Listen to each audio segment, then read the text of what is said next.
Good morning, relativity friends. There's a couple more things I wanted to do in the Minkowski Space-Time before I went back to torturing myself with Riemannian geometry, which is not going well, by the way. In the last video, I learned how to calculate the invariant space-time interval in a moving frame. So we took some event and the rest frame of a space coordinate of 8 and a time coordinate of 12. We use the invariant space-time interval. I'll leave a link to all this in the description, which is hyperbolic. You see, this is the equation of a hyperbola. So we did our calculation and we got a space-time interval of 8.9. Now, what I want to do this time is express this as a vector, okay? And you notice it has contravariant components and covariant basis vectors. So what we did in the last video also, so we plugged those in and we have some number here. All right. So we did the same thing in a moving frame. So we said that the moving frame was traveling at 50% the speed of light. So our beta value was 0.5. We put that into our gamma expression and we calculated a gamma of 1.15. Then we used the Lorentz transforms of the coordinates, which are given by these two expressions here for the x, the space component and the time component. We're only working in 2 dimensions, obviously. And you notice that the components in both cases shrunk. So this one was 8, and this one was 12. They got a lot smaller.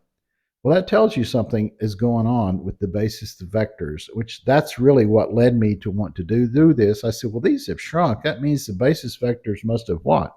Well, they had to have grown because a vector is a vector is a vector. You can't change it. All right. So we calculated our space-time interval. We got the same answer, which we should have. So in a moving frame or rest frame, using the space-time interval, everyone agrees on what it is. That was the whole point. All right, in this video, I want to do 2 things. I want to learn how to find the basis vectors of a vector in a moving frame. I'm not sure that word vector. Find the basis vectors in a moving frame. And I also want to derive a relativistic relationship using hyperbolic geometry. Excuse me. All right, so let's get cracking. Now we found the vector components in the moving frame using these 2 equations, the Lorentz, the transforms. All right, and we put it in now in a vector the format. So the prime is the moving the frame. All right. So these are the basis vectors in the moving frame. Well, how do I find those? Well, if you remember that the basis of vectors are covariant and the components are contravariant. So the basis vectors transform oppositely of this. And by oppositely, it means all you do is change the sign of the beta value. So this becomes a plus, this becomes a plus. So we do that here. So we know everything here. We calculate that out and we get the E prime, the temporal value, in relation to the rest frame ET and EX.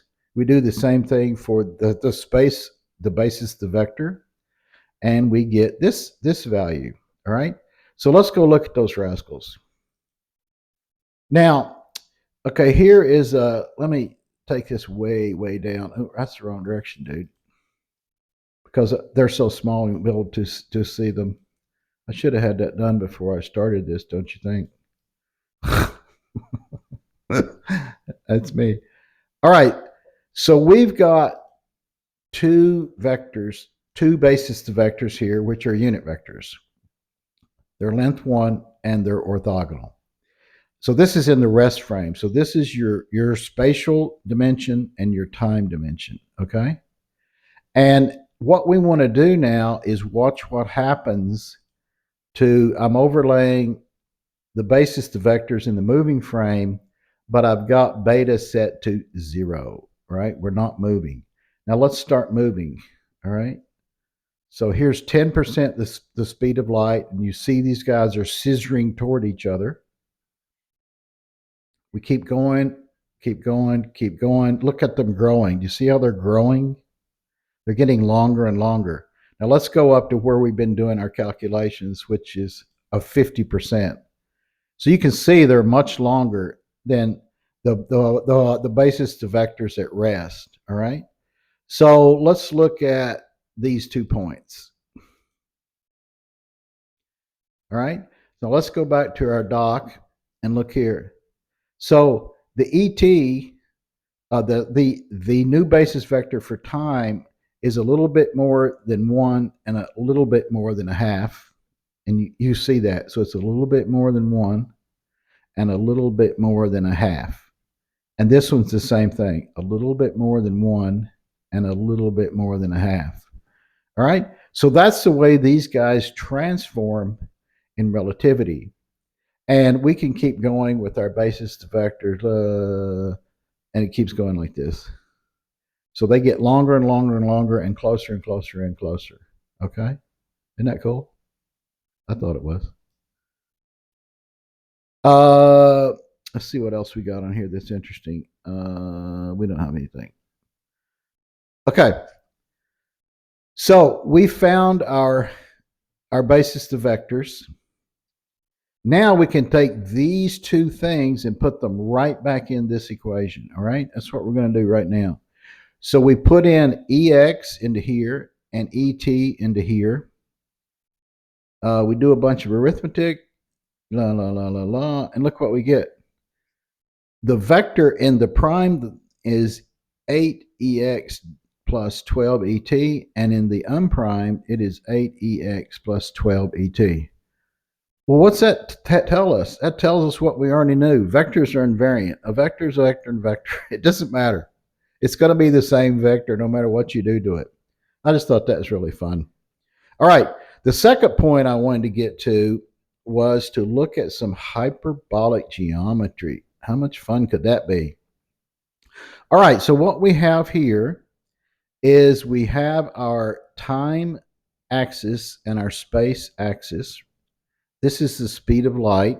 So it always bisects, right? It's a constant. And here is our moving frame. This is the world line of the moving frame. So this is 50% the speed of light. I hate it when people do that. I should turn that off before I make a video, but I'm too stupid. Okay. There's an angle here between the time axis at rest. So this is the world line at rest. This is the world line of 50% the speed of light. And there's an angle here. And you say, well, what is this angle? Let's say the cosine of this angle would be this adjacent over this hypotenuse, or the sine of this angle would be the opposite over the hypotenuse. Well, that's wrong. You know why? Because this is hyperbolic. Okay, so we have to use hyperbolic geometry. So the hyperbolic sine of this angle is the x value, whatever it is, over the hypotenuse. Well, what's the hypotenuse?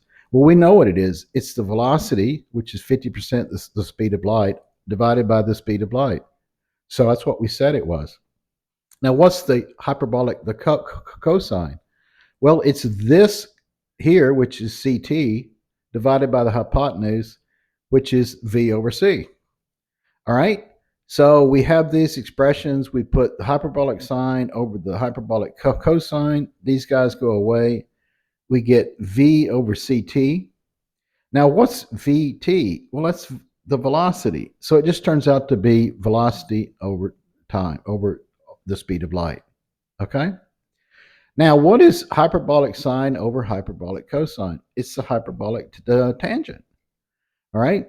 Now, let's goof with this. Let's square both sides. So we get this expression. Let's subtract a 1 from both sides, and we get this expression. And now you're thinking, what the hell is he doing? All right. The reason you do this is so you can look up the trig identities on Google. And you find out that 1 minus hyperbolic tan squared of theta is equal to the secant squared of theta. Who knew? All right, let's put that in. So we got that, got this. Now let's take the square root of both sides. And we get this. Now you're starting to say, hey, I've seen this stuff before. This is going somewhere. Okay, we look up another hyperbolic trig identity, and we say the secant of theta, hyperbolic, the secant is equal to 1 over the hyperbolic cosine, and we get this. Then we flip it, and we get this. Now, this looks very promising. What can we do with this? Well, let's go back to where we were, our drawing, rather. All right. Now, I would argue that since this line here, AC, is parallel to this time axis of the rest of the frame, and this line goes all the way up, that this angle is equal to this angle. I think you can easily see that, right? So we're interested in the hyperbolic cosine. So what would that be? Well, that would be AC over AB. Do you see that? The hyperbolic cosine of this angle is the adjacent over the hypotenuse. All right. So let's go back to our squiggles, and we get this. So we just rearrange that to say AC equals AB hyperbolic sine of the theta. Now, let's go back and look at what these things are. Do you see this is parallel to this time frame at rest? So this is just a change in the time axis of the rest frame. AC is the same as this. And AC is the change in the CT time of the frame that's moving. So this is delta CT, and this is delta CT prime. You see that? All right. So we were here. So here's that. So the AC was just the C times the delta T of the rest frame, and AB was C times delta T prime of the moving frame. So we put these two back in here. We get this expression. We cancel a C from both sides, and we get the delta T equals delta T prime hyperbolic cosine of theta. And now look what. We can use this now. Let's put it right back in there. So look what we got. We put that in. We get delta T equals delta T prime over the square root of 1 minus V squared over C squared. This is the famous Einstein time dilation equation, which this is now called gamma. So it's just delta T equals gamma delta T prime, the time dilation. Wasn't that fun? I thought it was. I'll see you later.